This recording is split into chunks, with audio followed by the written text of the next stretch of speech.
Hello students, welcome back to the channel Biobucks. तो आज हम कंटिन्यू करेंगे अपने लेक्चर सीरीज में जिसमें हम डिस्कस कर रहे थे breathing and exchanges of gases. इस लेक्चर में हम डिस्कस करेंगे क्या, मैकेनिज्म ऑफ ब्रीदिंग, जिसमें दो इंपॉर्टेंट चीज़ें आती हैं, इंस्पिरेशन एंड एक्सपिरेशन। तो आज हम उसको पूरा डिस्कस करेंगे। चलो आइए समझते हैं।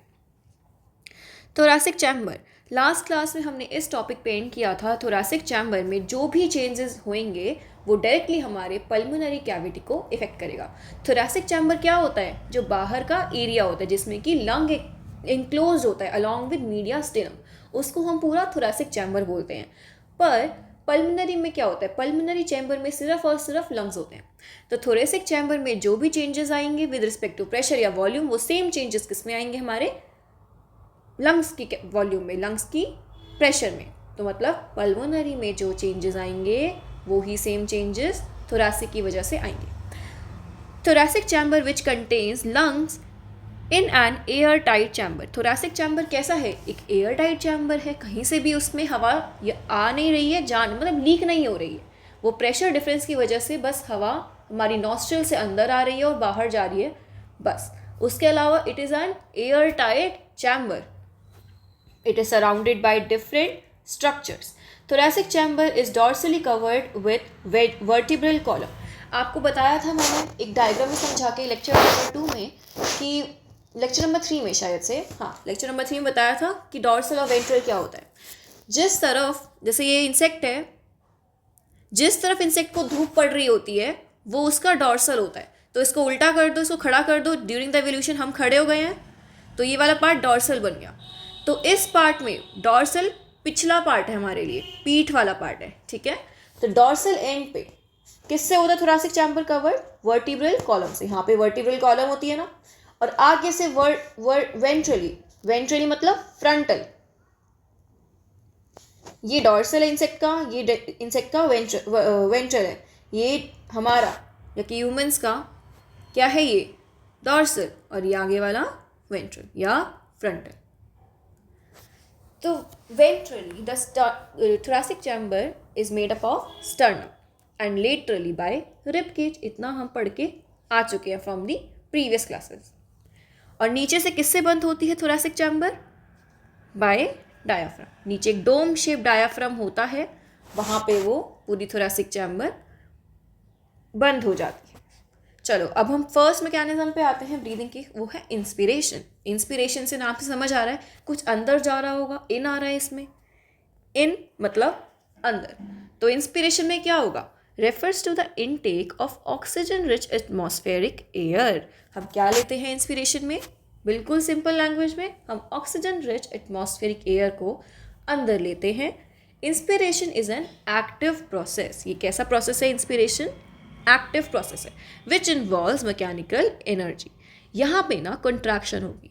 जब भी कंट्रैक्शन होती है, मसल की कंट्रैक्शन होती है, हम पढ़ के आए हुए हैं या फिर हम आगे पढ़ेंगे भी, सही नहीं पढ़ा है तो हम पढ़ेंगे कि जैसे मसल्स में कंट्रैक्शन होती है ना, एटीपी जनरेट यूज़ होती है, ठीक है।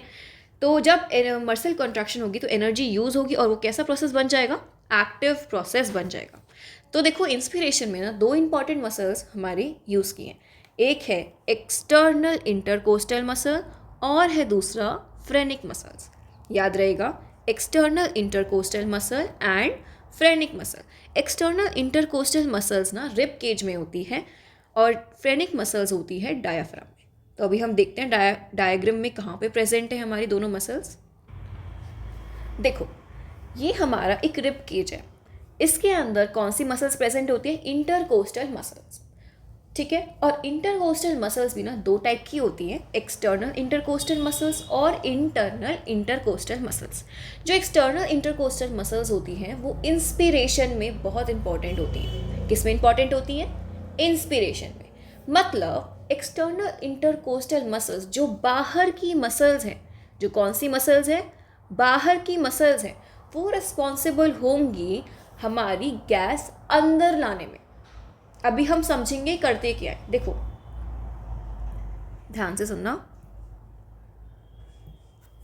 ये जो मसल्स है ना, ये मसल जब कॉन्ट्रैक्ट होती हैं एक्सटर्नल इंटरकोस्टल मसल्स, जब कॉन्ट्रैक्ट होती हैं तो ये रिब केज को बाहर की तरफ खींचती हैं। ठीक है, मतलब जैसे ही कॉन्ट्रैक्ट होंगी, ये इन्होंने अपने आप को पिचकाया, इन्होंने अपने आप को पिचकाया, अभी रिलैक्स थी, अब इन्होंने अपने आप को पिचकाया, तो ऊपर की तरफ प्रेशर डालेंगे। इसकी वजह से क्या होगा, ये रिब्स जो हैं वो पहले यहाँ थी, अब वो बाहर की तरफ ऐसे ऊपर की तरफ सारी मूव कर जाएंगी कुछ इस तरीके से। और इसकी वजह से क्या होगा, हमारी जो पूरे चैम्बर है उसकी वॉल्यूम, मतलब ओवरऑल वो फूल जाएगा ना। ये जैसे था, इस साइड रिब्स थी, अब हमारी एक्सटर्नल वाली कॉन्ट्रैक्ट हुई, इसकी वजह से सारी ऊपर जाएंगी और ये स्पेस बढ़ जाएगी। अभी हम अच्छे से समझेंगे, थोड़ा थोड़ा समझ आया? ठीक है, तो ऐसे होता है।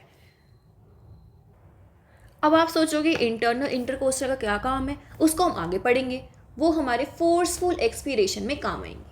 अभी हम पढ़ेंगे, अभी आप इतना समझो, एक्सटर्नल इंटरकोस्टल मसल्स बाहर की साइड में होती हैं। इंटरकोस्टल मसल्स कौन सी होती हैं, जो रिब्स के बीच में होंगी। एक रिब और दूसरे रिब्स के बीच में जो मसल्स होती हैं, दोनों रिब्स को पकड़ के रखती हैं, वो मसल्स होती है हमारी कौन सी, इंटरकोस्टल मसल्स। ठीक है, और ये बाहर की तरफ जो होंगे उनको हम एक्सटर्नल इंटरकोस्टल मसल्स बोलते हैं, और वो इंस्पिरेशन में इंपॉर्टेंट रोल प्ले करती हैं। Whereas internal intercostal muscle जो अंदर वाली होती है, ये हमारी काम आएंगी एक्सपीरेशन, और वो भी फोर्सफुल एक्सपीरेशन। ये फोर्सफुल एक्सपीरेशन में अपने आप को कॉन्ट्रैक्ट करेंगी, तब हम जाके बहुत तेज़ी से हवा बाहर फेंकेंगे। ठीक है, वो भी हम समझेंगे। अभी समझ आया आपको? अब देखो, ये हमारा एक 3D मॉडल है लंग्स का, जो मैंने पहले भी समझाया हुआ है। ये क्या है, पूरा एक थोरैसिक चैम्बर है, जो बाहर से, मतलब कि फ्रंट की साइड में किससे कवर्ड है, एक स्टर्नम से कवर्ड है। लेटरली मतलब साइडों से किससे कवर्ड है, रिब्स से कवर्ड है। पीछे यानी डॉर्सल साइड में किससे कवर्ड है, वर्टिब्रल कॉलम से कवर्ड। किससे कवर्ड है, वर्टिब्रल कॉलम से कवर्ड है। नीचे की साइड में इन्होंने दिखाया नहीं है, बिकॉज यहाँ पे सिर्फ बोन्स शो करी हुई हैं, तो ये नीचे की साइड किससे कवर्ड है, डायाफ्राम से कवर्ड रहता है। ठीक है, तो देखो, इन रिब्स के बीच में जो मसल्स होंगी वो कौन सी होंगी, इंटरकोस्टल मसल्स। कौन सी मसल्स होंगी हर रिब्स के आपस में, इंटरकोस्टल मसल। ठीक है बेटा, अब जैसे ही क्या होगा, अब देखो, अभी ये रिब्स यहाँ पे हैं, एक रिब, दो रिब, तीन रिब, ये ऐसे है।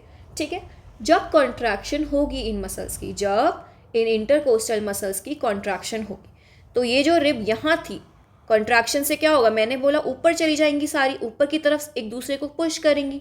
तो पहले यहाँ पे थे, तो अब कहाँ चले जाएंगे, ये ऊपर की साइड पुश हो जाएंगे, और बाहर की साइड भी पुश हो जाएंगे, ऊपर और बाहर। ठीक है, बेसिकली क्या होगा, ये चैम्बर ऊपर भी जा रहा है, ये रिब्स ऊपर भी मूव कर रही हैं और बाहर की तरफ भी, तो ये ऊपर भी जा रही है और बाहर। तो नेट इफेक्ट क्या होगा, ये फूल जाएगा, ये पूरा स्पेस जो है, ये पूरा स्पेस ओवरऑल वॉल्यूम में इंक्रीज कर जाएगा। ठीक है, थोरैसिक वॉल्यूम ओवरऑल इंक्रीज कर जाएगी, और जैसे ही थोरैसिक वॉल्यूम इंक्रीज करेगी इंस्पिरेशन के टाइम पे, वैसे ही हमारी लंग्स की भी वॉल्यूम बढ़ जाएगी। तो जो चेंज थोरैसिक चैम्बर में आ रहा है, वो सेम चेंज कहाँ आ रहा है, हमारे पल्मोनरी चैम्बर में। तो यही चीज़ तो हम समझने की कोशिश कर रहे हैं। आई होप समझ आ गया होगा। और दूसरी मसल्स कौन सी होती हैं, डायाफ्राम की मसल्स। जो डायाफ्राम होता है ना, वो एंटायरली मसल्स से बना हुआ होता है। तो जो डायाफ्राम की मसल्स है, जिसकी वजह से वो ऊपर नीचे जाता है, उसको हम क्या बोलते हैं, फ्रेनिक मसल्स बोलते हैं। चलो, अब हम पढ़ते हैं ये दोनों मसल्स कैसे रोल प्ले करती है हमारे किस में, इंस्पिरेशन में। एक्सटर्नल इंटरकोस्टल तो आप समझ ही गए होंगे। External intercostal muscles, they are 11 pair of muscles. कितने पेयर होती हैं, 11 पेयर है, क्योंकि हमारे पास कितनी रिब्स है, 12 रिब्स है, तो उनके बीच में कितनी मसल्स होंगी, 11 पेयर ऑफ मसल्स होंगी। ठीक है, पेयर क्यों बोल रहे हैं, दोनों साइड की रिब्स की बात हो रही है। प्रेजेंट एक्सटर्नली, देखो एक्सटर्नल की बात हो रही है, तो ये बाहर की साइड प्रेजेंट है, बिटवीन 12 पेयर ऑफ रिब्स। समझ आया। फ्रेनिक मसल्स कहाँ पे, phrenic muscles which are associated with the diaphragm are called as phrenic muscles. आसान है। अब देखो, एक्सटर्नल इंटरकोस्टल मसल्स में सेकंड पॉइंट देखो, due to contraction of the EICM, short form में बोलते हैं एक्सटर्नल इंटरकोस्टल मसल्स को, द रिब्स पुल्ड आउटवर्ड। देखो, आउटवर्ड, फॉरवर्ड, अपवर्ड, ये तीन चीज़ें आपको याद रखनी है। वो बाहर जाएंगी और ऊपर जाएंगी। ठीक है, बाहर और ऊपर। In general the diaphragm is dome shape. Diaphragm कैसा होता है इन जनरल? ऐसे डोम शेप का होता है. पर जैसे ही इसकी मसल्स, फ्रेनिक मसल कॉन्ट्रैक्ट करेंगी ना, ये नीचे की तरफ डायाफ्राम को पुल करेंगी, ये नीचे की तरफ डायाफ्राम को पुल करेंगी. तो डायाफ्राम कैसे दिखेगा बाद में? हमें स्ट्रेट शेप का दिखेगा. देखो इसमें तो क्या था, ये मसल्स रिब्स को ऊपर की तरफ पुश कर रही थी, तो सारी मसल्स ऊपर जा रही थी और बाहर जा रही थी. इसमें क्या है, ये इसको नीचे पुश कर रही है. ठीक है, तभी तो पूरा वॉल्यूम बढ़ेगा. मैं आगे से और नीचे से हर तरफ से उसको बढ़ाना चाहती हूँ, तभी तो मेरा ओवरऑल थोरैसिक का वॉल्यूम बढ़ेगा, राइट. तभी तो मेरा सब कुछ आगे का पूरा डिपेंड ही इसी पे करता है, किस तरीके से हमारी बॉडी प्रेशर और वॉल्यूम को मेंटेन करती है. अभी हम समझेंगे. अभी समझो वॉल्यूम कैसे बढ़ा रहे हैं. ठीक है, तो इसकी वजह से क्या होता है, डायाफ्राम चपटा हो जाता है, फ्लैटन हो जाता है और वो नीचे की तरफ जाता है. एक्सटर्नल इंटरकोस्टल मसल में देखो, this increases the volume of thoracic cavity. किस डायरेक्शन में करती है? डॉर्सोवेंट्रल. डॉर्सोवेंट्रल एक्सिस में, मतलब आगे और पीछे की साइड से वो हमारा वॉल्यूम बढ़ाएगी. रिब्स केज यही तो करते हैं, रिब केज. ठीक है, और उसमें क्या होता है, डायाफ्राम में कहाँ से बढ़ाएगी? एंटीरियो पोस्टीरियरली डायाफ्राम हमारा वॉल्यूम बढ़ाता है. ठीक है, तो रिब्स कौन सा वॉल्यूम बढ़ा रही है हमारे? उसका, जैसे ये वेंट्रल है, ये डॉर्सल है, तो इस साइड बढ़ा रही है. और डायाफ्राम हमारा किस साइड बढ़ा रहा है? ये डॉर्सल है, ये वेंट्रल है, ये क्या हो जाएगा? Posterior anterior. एंटीरियर ऊपर की साइड, पोस्टीरियर पीछे की साइड. पी से याद कर लो पीछे, ए से याद कर लो एंटीरियर आगे. ठीक है, तो आगे पीछे वाला एंटीरियर पोस्टीरियर हमारा डायाफ्राम, जो नीचे डायाफ्राम है ना, वो करता है, वो बढ़ाता है. ठीक है, याद रहेगा. चलो, the increase in the volume from all sides increases the pulmonary volume. यही तो हम समझ रहे हैं, अगर थोरैसिक वॉल्यूम बढ़ा तो पल्मोनरी वॉल्यूम भी बढ़ेगा. And decreases the pulmonary pressure. हमें पढ़ते हुए आए हैं ना कि जैसे ही वॉल्यूम बढ़ता है वहाँ उस एरिया में प्रेशर कम हो जाता है, क्योंकि वो स्पेस बड़ी हो जाती है, वहाँ पे प्रेशर कम पड़ता है फिर. और ये प्रेशर किससे कम हो जाएगा? एटमॉस्फेरिक एयर के प्रेशर से कम हो जाता है. देखो ये होती कब? Exchanges of gases. High pressure to low pressure ही तो हमारी गैसेस मूव करती हैं. हम पढ़ते हुए आए हैं ना केमिस्ट्री में, आप रूम के एक कोने पे माचिस वो जला दो, क्या बोलते हैं उसे, अगरबत्ती जलाओ, तो आपको दूसरे कोने तक कुछ टाइम बाद उसकी खुशबू आने लग जाती है, क्योंकि वहाँ जहाँ पे आपने स्टार्टिंग में जलाया था अगरबत्ती को, वहाँ हाई प्रेशर हो गया था उस गैस का, अब वो लो प्रेशर की तरफ मूव करती है. यही तो नॉर्मल केसेस में होता है. तो सेम केस हमारी बॉडी के संग भी होता है. गैसेस कहाँ से कहाँ मूव करती हैं? High pressure to low pressure.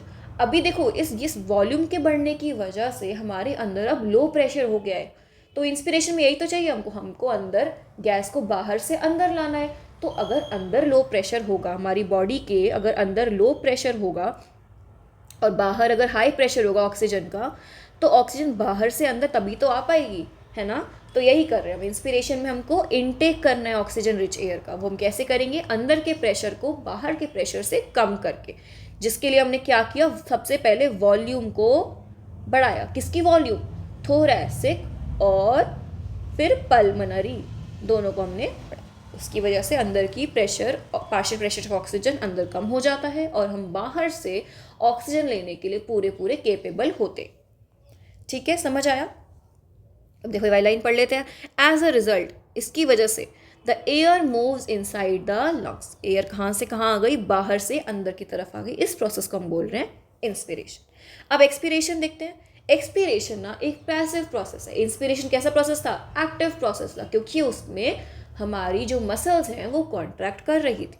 पर एक्सपीरेशन में कोई मसल कॉन्ट्रैक्शन नहीं हो रही होती है. पर ध्यान रहे, अगर ये सिर्फ एक सिंपल एक्सपीरेशन है तो फोर्सफुल एक्सपीरेशन में हम कॉन्ट्रैक्शन करते हैं. पर अभी समझो, अभी सिंपल एक्सपीरेशन है, जस्ट जो हवा हमने अंदर ली थी, जिसकी वजह से हमने अंदर ली थी, जिन हमने मसल्स को कॉन्ट्रैक्ट किया था टू इंक्रीज द वॉल्यूम, अब उन मसल्स को हमको वापस रिलैक्स करना है. ठीक है, तो अब हमको रिलैक्स करेंगे. उस प्रोसेस को हम क्या बोलते हैं? Expiration. Expiration is a passive process in which involves the relaxation of those muscles which were contracted during the inspiration. Simple सी भाषा में जो भी मसल अब तक हमारी कॉन्ट्रैक्ट थी उसको हमें रिलैक्स करना है. ये प्रोसेस क्या है? एक्सपीरेशन है. ये एक पैसिव प्रोसेस है. इससे क्या होगा, अब एक्सपीरेशन हो रही है हमारी, वॉल्यूम अब हमारी थोरेसिक चैम्बर पिचक रहा है, तो वॉल्यूम क्या हो रही है, कम हो रही है। अब जैसे ही वॉल्यूम कम होगी वैसे ही क्या होगा, प्रेशर अंदर का ऑक्सीजन का बढ़ जाए।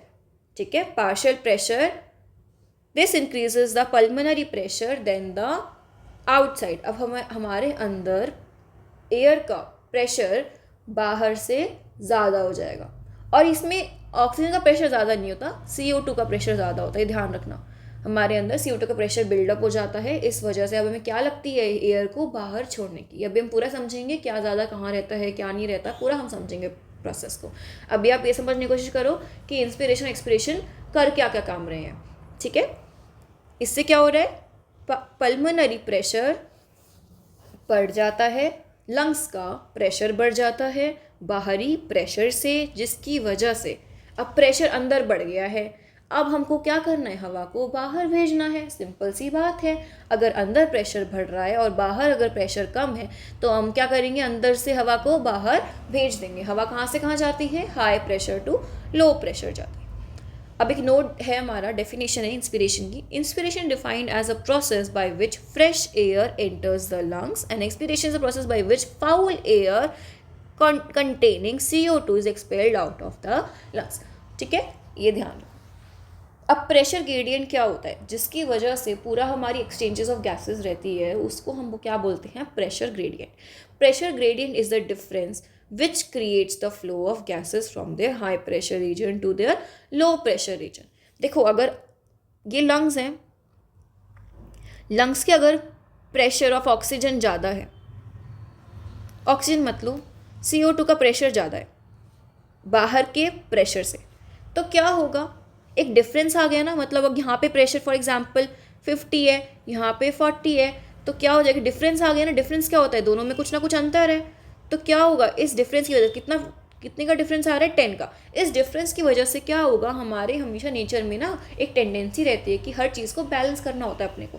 तो देखो, ये डिफरेंस इन द प्रेशर ना बर्दाश्त नहीं होगा इन गैसेस से, तो जो गैस जहाँ पे ज़्यादा है ना वो अंदर से फिर बाहर चली जाएगी उसको बैलेंस आउट करने के लिए। ठीक है, ऐसे हमारी चीज़ें चलती हैं, और ये प्रेशर ग्रेडियंट की वजह से ही तो हमारी गैसेस एक्सचेंज हो पाती हैं from there high pressure region to there low pressure reason.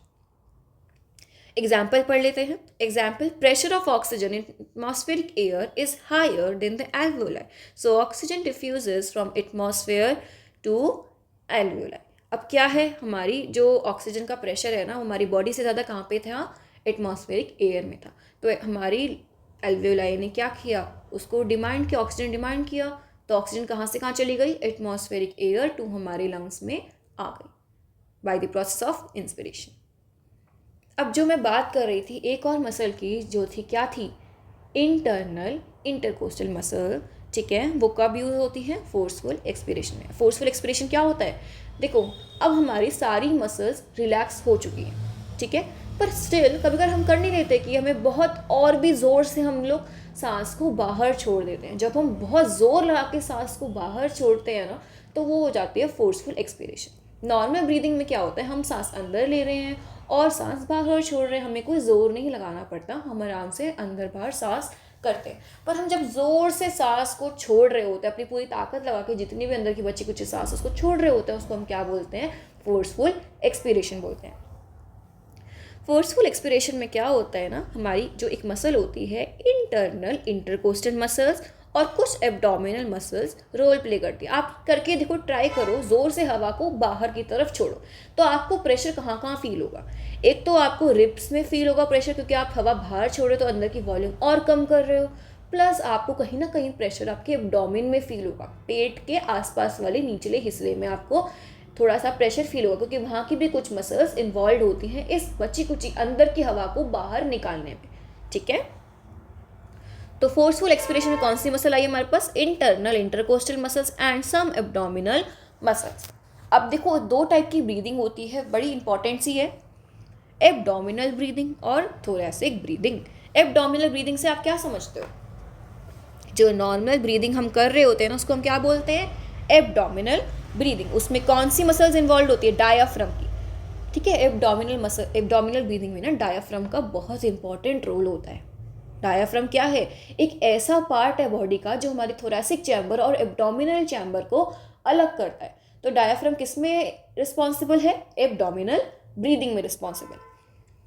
ठीक है, एब्डोमिनल ब्रीदिंग क्या है? नॉर्मल ब्रीदिंग है, नॉर्मल इंस्पिरेशन और नॉर्मल एक्सपिरेशन हो रही है mainly due to the movement of diaphragm.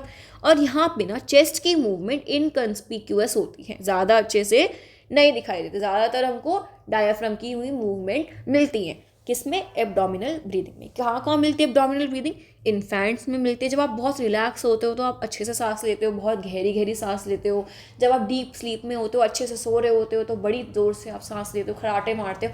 तो ये सब किसका पार्ट है? एब्डोमिनल ब्रीदिंग का पार्ट है। पर थोरैसिक ब्रीदिंग क्या होती है? Chest breathing. हम थोरैक्स से, अपने चेस्ट रीजन से ही ब्रीद कर रहे होते हैं। मेन मसल्स कौन सी होती है? इंटरकोस्टल, मतलब इंटरकोस्टल मसल्स होती हैं यहाँ पे रिस्पॉन्सिबल, जो रिब केज के बीच वाली मसल्स होती हैं। एब्डोमिनल ब्रीदिंग में कौन सी मसल्स थी? डायाफ्राम की मसल्स ज़्यादा इंपॉर्टेंट थी। और हमारी थोरैसिक ब्रीदिंग में कौन सी मसल्स हैं? इंटरकोस्टल मसल्स, क्योंकि हम छाती से ब्रीद कर रहे हैं। इसको हम क्या बोलते हैं? चेस्ट ब्रीदिंग बोलते हैं ना। तो चेस्ट में कौन सी मसल्स आती हैं? बताओ।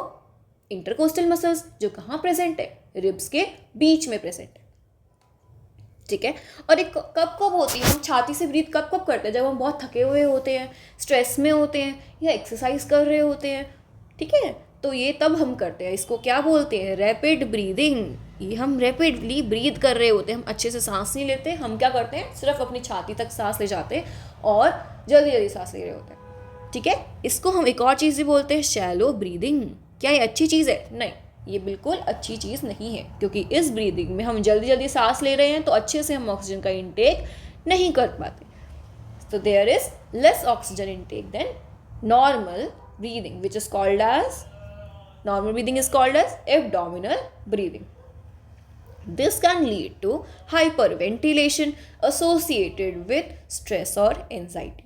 तो इसमें क्या होता है? हमें स्ट्रेस और एंजाइटी की सिचुएशन में ही हमें ये ब्रीदिंग ऑब्जर्व होती है। ठीक है, अब चलो अब ये याद रखो, द रेट, ये क्वेश्चन MCQ का डायरेक्ट क्वेश्चन बन सकता है. The rate of breathing in a normal healthy man is 12 to 16 times पर मिनट. ये आपको नॉर्मल ब्रीदिंग में हमारा रेट होता है, ये आपको याद रखना है. एक इंस्ट्रूमेंट होता है, उसका नाम है स्पायरोमीटर. वो क्या करता है? Volume of air involve in breathing movements को असेस करता है. ठीक है, जैसे वो क्या करेगा? आपकी वॉल्यूम चेक करेगा कि कितना वॉल्यूम आपका एक्सचेंज हो रहा है, कितना है ना. वो सारी चीज़ें पल्मिनरी फंक्शंस को असेस करेगा, बताएगा कि आपको स्ट्रेस कंडीशंस तो नहीं है. ठीक है, वो सब चीज़ें बताएगा. कौन सा इंस्ट्रूमेंट है ये? स्पायरोमीटर. अच्छा, एक बड़ा इंपॉर्टेंट रिफ्लेक्स एक्शन है, उसका नाम है हेरिंग ब्रूअर रिफ्लेक्स. देखो अब इसके अंदर पढ़ते हैं क्या होता है. In the walls of bronchi and bronchioles stretch receptors are located and are stimulated by overstretching of the lungs. हमारे ब्रोंकाई और ब्रोंक्यूल्स में कुछ ऐसे रिसेप्टर्स होते हैं. वो क्या, कैसे रिसेप्टर्स हैं? ये किस टाइप के हैं? स्ट्रेच रिसेप्टर्स हैं. वो तब एक्टिवेट होंगे जब हम इंस्पिरेशन कर रहे होते हैं और हमारे ज़रूरत से ज़्यादा, मतलब जितना हमको चाहिए, एप्ट एकदम ऑप्टिमम लेवल तक जब स्ट्रेच हो जाती है, हमारी लंग्स फूल जाते हैं, उसके बाद उनको रोकना भी तो ज़रूरी है. अदरवाइज तो फूलते हुए चले जाएंगे, हवा भरते हुए चले जाएंगे और फट सकते हैं. तो इस चीज़ को अवॉइड करने के लिए क्या होता है? ये स्ट्रेच रिसेप्टर्स एक्टिवेट हो जाते हैं. जब हमारे लंग्स एकदम एप्ट क्वांटिटी में फूल जाते हैं तो स्ट्रेच रिसेप्टर्स एक्टिवेट हो जाते हैं और फर्दर रोकते हैं कि और हवा अंदर आप ना भरिए. ठीक है, और किस नर्व के थ्रू भेजते हैं? वेगस नर्व के थ्रू. उसको पढ़ लेते हैं. Nerve impulses are sent along the vagus nerve to inhibit the inspiratory area. Inspiratory area को कौन इनहिबिट करता है? वेगस नर्व के सिग्नल, जो कहाँ से कहाँ जाते हैं? स्ट्रेच रिसेप्टर से जाते हैं. और बच्चों, ये इंस्पिरेटरी एरिया ना हमारे मेड्यूला ऑब्लोंगेटा में लोकेटेड होता है. ठीक है, और फिर इसके बाद क्या होता है? अब देखो, इंस्पिरेटरी एरिया को मैंने इनहिबिट कर दिया तो अगला स्टेप क्या शुरू हो जाएगा? एक्सपीरेशन शुरू हो जाएगी.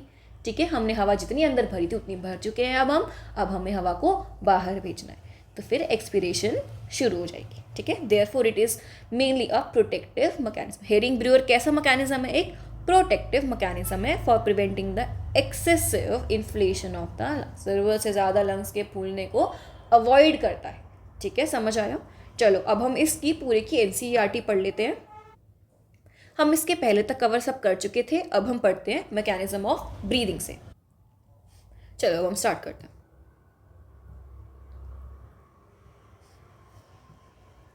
Breathing involves two stages. Breathing में कौन से दो स्टेजेस है? Inspiration and expiration, by which the, देखो इंस्पिरेशन में क्या था? Atmospheric air is drawn in, and expiration में क्या था? Alveolar air is release out. Alveoli की एयर हम बाहर भेज रहे थे। The movement of air into and out of the lung is carried out by creating a pressure gradient. किसकी वजह से हमारी एयर अंदर बाहर जाते, इन और आउट? किसकी वजह से होते? बिकॉज ऑफ प्रेशर ग्रेडियंट की वजह से होती है। ठीक है, इसका होना बहुत ज़रूरी है। Between the lungs and the atmosphere, किसके बीच में प्रेशर ग्रेडियंट की बात हो रही है? लंग्स और एटमॉस्फेयर के बीच में, एटमॉस्फेरिक एयर के बीच में। ठीक है, the inspiration can occur if the pressure with in the lungs, that is intra pulmonary pressure. Intra मतलब विद इन, पल्मोनरी प्रेशर मतलब लंग्स के अंदर का प्रेशर। तो with in the lungs is less than the atmospheric pressure. कब होती है inspiration? जब प्रेशर किसका? लंग्स का प्रेशर किससे कम हो? एटमॉस्फेयर की एयर से कम हो। ठीक है, तब हम क्या करेंगे? हवा को अंदर लेंगे, हमारे अंदर हवा आएगी, बाहर से अंदर आएगी हवा। That is a negative pressure. Negative pressure क्यों बोल रहे हैं? कम ही तो है ना, ये तो नेगेटिव प्रेशर हो गया, इससे तो कम ही है, तो नेगेटिव प्रेशर हो गया। Similarly expiration takes place when the intrapulmonary pressure is higher than the atmospheric pressure. और आउटसाइड कब जाएगी एयर? एक्सपीरेशन कब करेगा? एक्सपीरेशन कब होगा? जब लंग्स का प्रेशर बाहर से ज़्यादा हो जाएगा। तो लंग्स कहाँ से कहाँ जाएगी? ज़्यादा से कम की तरफ जाएगी। ठीक है, diaphragm and a specialised set of muscles, that is external and internal intercostal muscles between the ribs helps in the generation of these gradients। और ये gradients कौन कौन सी मसल्स करवाती हैं? डायफ्राम की मसल्स और external and internal intercostal muscles. अब देखो, inspiration is initiated by the contraction of diaphragm which increases the volume of the thoracic chamber in anterior posterior axis। ये भी हमने पढ़ के चुके हैं। डायफ्राम क्या करता है? आगे पीछे, ठीक है, एंटीरियर पोस्टीरियर वाले एक्सिस में हमारा क्या करता है? ये वॉल्यूम को बढ़ाता है, इंक्रीजेज द वॉल्यूम। ठीक है, the contraction of the external intercostal muscles lifts up the lips. देखो इंस्पिरेशन कौन सी मसल्स काम कर रही हैं? केवल एक्सटर्नल इंटरकोस्टल मसल्स, इंटरनल वाली काम नहीं करती हैं। और ये क्या करती हैं? हमारी रिब्स को ऊपर की तरफ और आगे की तरफ उठा देंगी, तो ओवरऑल हमारा वॉल्यूम पहले से बढ़ जाएगा। किसकी साइड में? ये डॉर्सो वेंट्रल में बढ़ाती हैं। ठीक है, कौन सी साइड में? डॉर्सो वेंट्रल में। अभी हम बुक में पढ़ लेते हैं।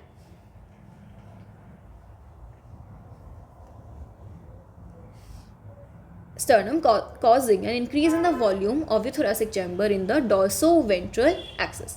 ठीक है, the overall increase in the thoracic volume causes a similar increase in the pulmonary volume। जो change thoracic volume में आएगा वो change कहाँ पे आएगा? pulmonary volume, similar change आएगा। ठीक है, an increase in the pulmonary volume decreases the intrapulmonary pressure to less than the atmospheric pressure। अब देखो ये क्या कहना चाह रहे हैं? जैसे ही वॉल्यूम बढ़ा तो उससे क्या होगा? हमारा इंट्रा पल्मोनरी प्रेशर कम हो जाएगा, मतलब लंग्स का प्रेशर कम हो जाएगा। उसकी वजह से फोर्सफुली हवा, एयर कहाँ से कहाँ जाएगी?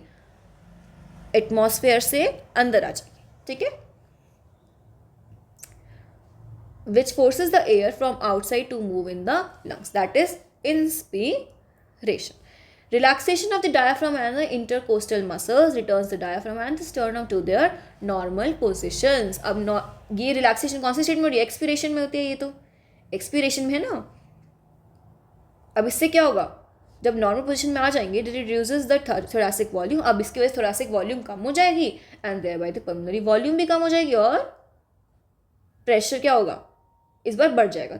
देखो वॉल्यूम किसकी कम हो रही है? पल्मोनरी वॉल्यूम और थोरैसिक वॉल्यूम दोनों कम हो रही हैं। ठीक है, तो इस वजह से हमारा pressure, intrapulmonary pressure to slightly above the atmospheric pressure, atmospheric pressure से इंट्रापल्मोनरी प्रेशर थोड़ा सा बढ़ जाएगा, causing the expulsion of air from the lungs, that is expiration. समझ आ गया? ठीक है, अब फिर क्या लिखा है, we have the ability to increase the strength of the inspiration and expiration with the help of additional muscles and abdomen. तो ये देखो हम क्या कर सकते हैं, हम स्ट्रेंथ ऑफ इंस्पिरेशन और एक्सपीरेशन को अपनी मर्जी से बढ़ा घटा सकते हैं, ठीक है, by the help of additional muscles, जो कि मैंने कौन सी मसल बताई थी, इंटरनल, इंटरकोस्टल और एब्डोमिनल की मसल से। ऑन एन एवरेज, अब देखो ये वाला पॉइंट मैंने बताया था, वही चीज़ लिखी हुई है, on an average a healthy human breathes 12 to 16 times per minute, ठीक है, हेल्दी ह्यूमन्स 1 मिनट में 12 से 16 बार सांस लेता है। The volume of air involved in the breathing movement can be estimated by using spirometer, which helps in the clinical assessment of pulmonary functions. तो ये जो वॉल्यूम्स के बारे में हम नेक्स्ट क्लास में पढ़ेंगे। अब तक समझ आया क्या था? आई होप समझ आ गया होगा। एक बार डायग्राम्स को भी देख लेते हैं क्या लिखा है यहाँ पे। देखो, रिब्स और स्टर्नम बाहर की तरफ उठ रहे हैं, ठीक है, फूल रहे हैं, तो उसकी वजह से क्या होगा, ये ओवरऑल वॉल्यूम बढ़ जाएगी, वॉल्यूम बढ़ने की वजह से अंदर प्रेशर कम हो जाएगा, तो एयर कहाँ से कहाँ जाएगी, बाहर से अंदर आ जाएगी। सिंपल, ठीक है, समझ आ गया? सिंपल था। अब इसमें देखो, इसमें क्या होता है, इसमें क्या है, अब रिब्स इस बार अंदर की तरफ जा रही, रिलैक्स स्टेट में जा रहे, रिलैक्सेशन इनकी हो रही है। देखो डायफ्राम भी इस बार रिलैक्स हो रहा है, ठीक है, सब कुछ रिलैक्स स्टेट में, अब वापस अपनी पोजीशन में आ गए हैं। तो क्या हो रहा है, वॉल्यूम कम हो रहा है। वॉल्यूम कम होगा तो क्या होगा, प्रेशर बढ़ेगा, और अगर अंदर प्रेशर बढ़ेगा तो बाहर का प्रेशर, अगर अंदर ज़्यादा है बाहर के प्रेशर से, तो एयर कहाँ से कहाँ जाएगी, अंदर से बाहर जाएगी। ठीक है, यही सब था। चलो मिलते हैं नेक्स्ट लेक्चर में। बाय स्टूडेंट्स, अच्छे से पढ़ना, और कोई डाउट्स हो तो कमेंट सेक्शन में पूछ लेना। Bye bye.